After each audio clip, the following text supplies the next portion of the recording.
¿Qué onda, gente? Bienvenidos a Lector Oscuro. Yo soy Mike. Imaginen que van viajando por un camino en el siglo XIX, todo tranquilo hasta que alguien detiene la diligencia y los asalta.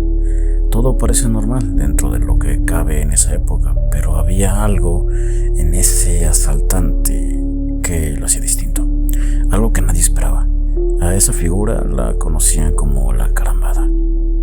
En la segunda mitad del siglo XIX, viajar por los caminos de Querétaro no era nada seguro. Las diligencias eran detenidas constantemente por asaltantes y cualquiera podía desaparecer sin dejar rastro. En ese ambiente aparece una figura distinta.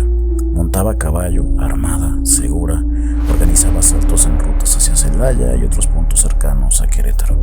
Detenía carruajes y despojaba a los viajeros y todo parecía seguir el patrón típico del bandolerismo de la época. Pero había algo que la hacía diferente. Cuando el asalto terminaba, cuando ya tenía el control, se decía que revelaba su verdadera identidad. Según los relatos, lo hacía de forma burlona, mostrando parte de su torso desnudo como si disfrutara el momento, como si no robara, sino que también quisiera dejar claro que nadie había podido reconocerla y que habían perdido ante una mujer. Su identidad real sigue siendo parte del misterio. En muchas versiones se cuenta que se llamaba Leonarda. Con el tiempo, la historia empezó a crecer. Ya no era solo una bandolera, se decía que era inteligente, calculadora, incluso elegante. Hay versiones que la colocan como si antes de todo hubiera sido dama de compañía de Carlota de Bélgica y que habría tenido cercanía con Maximiliano de Habsburgo. Y hay otras historias todavía más intensas. Algunos aseguran que estuvo involucrada en hechos mayores, como si su historia se hubiera mezclado con los momentos más importantes del país. Incluso se cuenta que en ciertas versiones habría tenido relación con el desvivimiento del presidente Benito Juárez, a través de un supuesto envenenamiento con una sustancia tóxica de una planta conocida como la 21illa.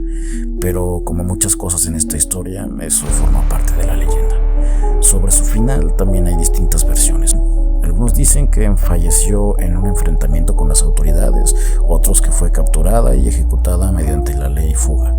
Y en los corridos su historia cambia otra vez, más dramática, más exagerada, más simbólica, incluso algo heroica. Hoy la Carambada no es solo un personaje, es una historia que fue creciendo con el tiempo, de mujer real a bandolera y de bandolera a leyenda. Y si quieren conocer más a fondo qué hay detrás de esta historia, qué se sabe realmente y qué pertenece a la tradición, les dejé un texto mucho más completo en mi blog de WordPress. Aquí en la pantalla les dejo el link y también lo pueden encontrar en mi biografía. Ahí pueden buscar la entrada de la Carambada y meterse de lleno a este caso, porque como siempre en este tipo de historias la línea entre lo que pasó y lo que se cuenta